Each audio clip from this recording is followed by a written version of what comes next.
자, 오늘 맨체스터 시티가 브렌트포드 원정에서 1대0 귀중한 승리를 거뒀습니다. 오늘 경기 같은 경우에는 사실 시티도 경기를 완전히 주도했다, 몰아쳤다 이런 느낌은 아니었고요. 브렌트포드도 약간 자신만의 색깔로 게임을 풀어갔는데 사실 시티한테 엄청나게 위협적인 그런 압박을 가하지는 못했습니다. 오늘 경기에서는 제일 중요했던 장면이 아무래도 홀란드의 득점 장면인 것 같아요. 홀란드의 득점, 이거는 지금 홀란드 2.0, 그러니까 맨시티 2.0을 보여주는 그런 득점인 것 같습니다. 그바르디올이 한 번에 뒷공간 쪽으로 넣어주는 패스를 줬는데 제가 생각했을 때는 그 패스가 홀란드가 그 공을 받아서 결정적인 득점을 해라 이런 패스까지는 저는 아니었던 것 같거든요. 그냥 안쪽에다가 공 집어넣어 놓고 싸움을 해보자 라는 식으로 줬던 것 같은데 그거를 골로 바꿨습니다. 이거는 완전히 다른 얘기죠. 글쎄 이런 똑같은 패스를 받았을 때 득점을 할 수 있는 선수가 몇 명이나 될까 라는 생각이 드는 그런 장면이었습니다. 홀란드가 그 득점 장면에서는 몸을 정말 잘 썼어요. 반덴베르라는 센터백과 경쟁하게 됐는데 미꾸라지처럼 빠져나가기도 하고 반덴베르가 오는 길에 몸을 제때제때 딱딱 넣으면서 등으로 공을 계속해서 잘 가려줬죠. 그 다음에 이제 득점해야 되는 상황에서 오른발로 쓱 쳐놓고 왼발 마무리.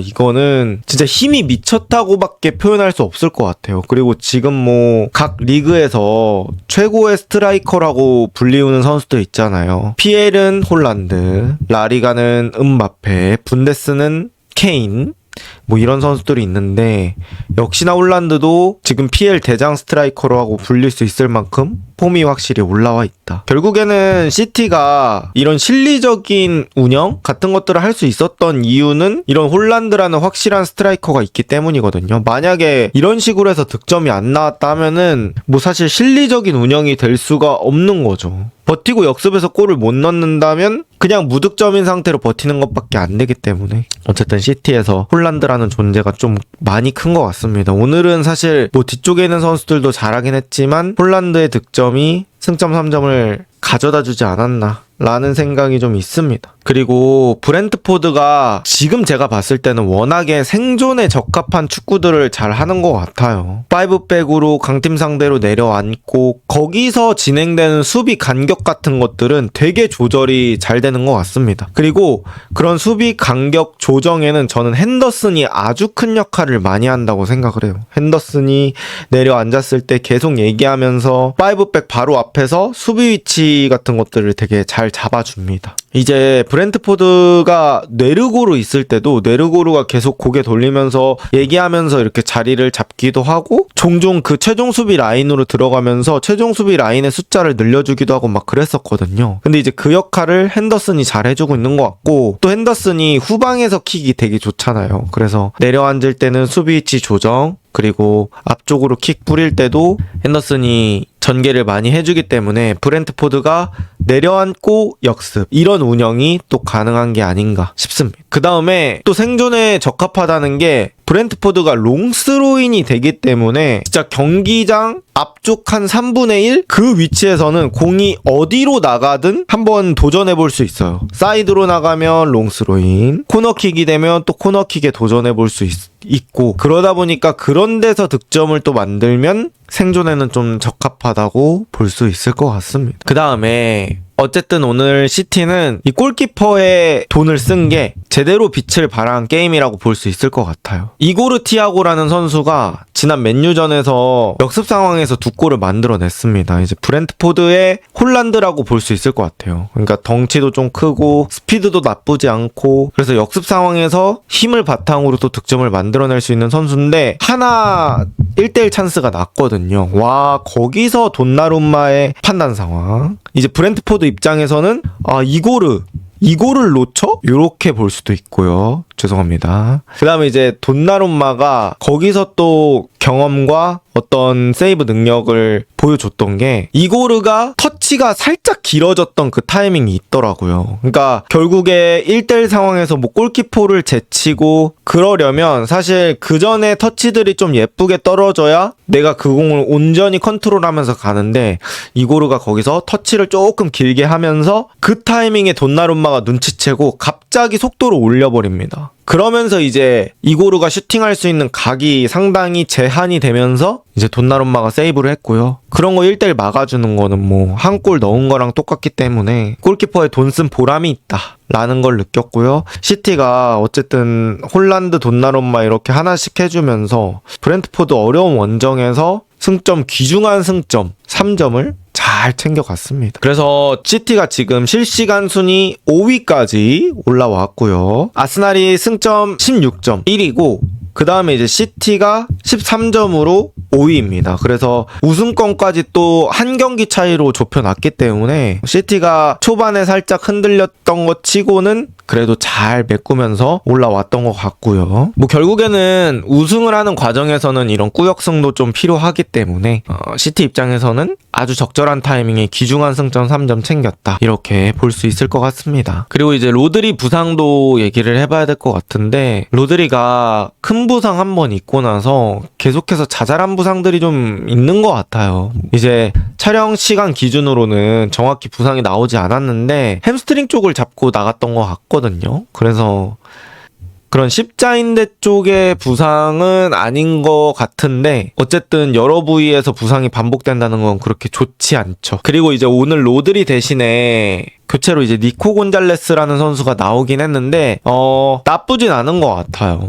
니코 곤잘레스가 공을 잡고 앞으로 막 치고 나가야 될 때가 있을 때 그때 치고 나가는 아이디어 자체는 나쁘지 않거든요. 근데 사실 로드리만큼 몸이 앞으로 잘 나가는 느낌은 아닌 것 같거든요. 그래서 니코 곤잘레스가 그렇게 치고 나갔을 때 조금만 더 민첩성을 챙겨준다면 아니면 뭐 내 민첩성이 부족하다고 느꼈을 때는 패스 조금씩만 빠르게 놔준다면 그래도 좋은 장면이 나오지 않을까 싶습니다. 어쨌든 코바치치가 오늘 서브 명단에 들어왔다는 건 그나마 이제 시티에게는 다행인데요. 시티의 이 삼선 문제가 또 중요하게 생각이 될 것 같습니다. 니코 곤잘레스, 코바치치, 로드리 이렇게 설 수 있을 것 같은데 로드리가 일단은 그나마 희망적으로 볼 부분은 지금 A매치 기간이 바로 이어진다. 그래서 그 기간 동안에 로드리가 회복할 수 있을지 뭐 이런 것들도 포인트가 될 수 있을 것 같고요. 그 다음에 저는 시티 센터백 라인 디아스, 그바르디올 이렇게 어떻게 보면 정착했다고 해야 되나? 그런 것들은 저는 충분히 플러스라고 생각을 합니다. 그러니까 오라일리를 지금 풀백으로 지난 시즌 후반기부터 발굴을 해냈고 거기다가 누리를 영입하면서 이제는 그바르디올이 풀백으로 빠지지 않아도 계속 뛸 수 있게 됐거든요. 그러면서 디아스, 그바르디올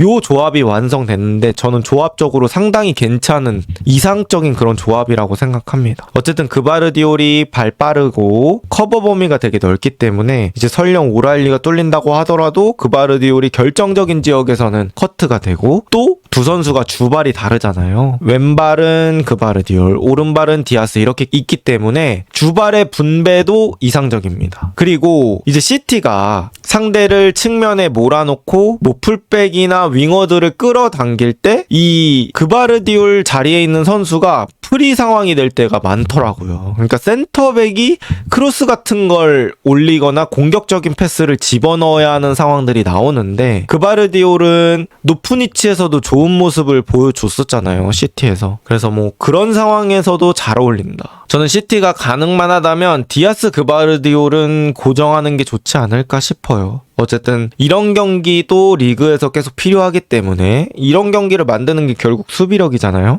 그런 상황에서는 그바르디올, 디아스 조합 유지하는 게 좋을 것 같다. 이렇게 볼 수 있을 것 같고요. 그 다음에 사비뉴 얘기 한번 해볼까요? 사비뉴는 아직까지는 폼이 잘 올라오지 않는 것 같습니다. 오늘 경기는 뭐 못했다 이런 느낌이라기보다는 잘 안 보인다는 느낌이 컸던 것 같아요. 그러니까 오늘 정발 윙어로 배치했는데 브렌트포드가 백 5를 쓰다 보니까 되게 수비를 길게 섰죠. 최후방이 5명이니까. 그렇게 되면서 사비뉴가 공 잡았을 때 정발 상황에서 1대1로 드리블 치기에는 좀 부담스러운 상황이 많았던 것 같아요. 그래서 왼쪽에서 출전했을 때는 계속 뒤로 리턴 이렇게만 많이 나왔었던 것 같고 뭔가 사비뉴가 지로나에서 리그 베스트 먹었을 때는 상대가 또 뒷공간이 있을 때 좋았던 장면들이 나왔기 때문에 글쎄요. 오늘 같은 경기에서는 무언가 번뜩임이 나오기는 힘들었던 것 같습니다. 버스 세우면 이제 그나마 역발 선수는 안으로 들어가면서 수비를 좀 끌어당길 수 있는데 이 정발이 버스 세우면은 뭔가를 하기가 힘들어요. 어쨌든 앞으로 치고 나가도 크로스 내지는 슈팅의 선택지밖에 없기 때문에 그 골대와 먼 상황에서 공을 잡았을 때는 사실 앞으로 치고 나가는 게 조금 부담스럽긴 합니다. 어쨌든 사비뉴가 오늘은 좀 많이 애매했었던 것 같고요. 라인더러스 얘기를 저는 조금 해보고 싶은 게 사실 라인더러스가 울버햄튼전에서 되게 좋았잖아요. 그러니까 그 경기 때문에 처음부터 이제 라인더러스에 대한 기대치가 되게 높아져서 그런지 모르겠는데 라인더러스가 뭐 수비적으로 엄청나게 기여를 하고 완전히 빡투박처럼 뛰어다니고 요런 느낌까지는 저는 안 들긴 하거든요. 그러면 이제 공격 상황에서 패스의 세밀함이나 뭐 울버햄튼전 같은 그런 창의적인 패스 요런 것들이 좀 나와줘야 하는데 사실 그때만큼은 그런 모습들이 조금 안 나오는 게 아쉽긴 합니다. 그리고 이 일반적으로 볼 돌릴 때도 완벽히 실수가 없는 것도 아니라서 본인의 장점을 확 살린다? 이런 느낌은 최근에 안 들긴 하네요. 그리고 이제 말씀해주신 것처럼 라인더러스가 저는 리코 라일리가 교체 투입되고 나서 더 많이 내려오는 것 같은 느낌은 있더라고요. 아무래도 로드리 혼자 했을 때보다는 좀 내려와서 빌더 보조를 해주는 느낌도 없지 않아 있긴 했습니다. 어쨌든 이제 시티는 셰르키까지 벤치에 복귀를 했기 때문에 뭐 여러 명의 공격형 미드필더 돌려서 써보면서 뭐 최적의 조합을 찾아야겠죠. 그리고 저는 누리가 돌아오는 것도 시티에서 꽤 클 것 같아요. 지금 누리가 부상으로 빠져 있는데 누리는 웬만한 윙어보다 돌파력이 좋기 때문에 누리가 있을 때는 되게 포메이션도 다양하게 가져갈 수 있고 뭐 변형 백스리처럼 쓴다든지 아니면은 뭐 미드필더 한 명 내리면서 라볼피아노처럼 하면서 누리, 마테우스 막 이렇게 올려서 쓰는 것도 할 수 있고 여러 가지 무궁무진하게 쓸 수 있기 때문에 누리의 복귀도 저는 이런 내려앉은 수비를 깰 때 좀 도움이 많이 될 것 같습니다.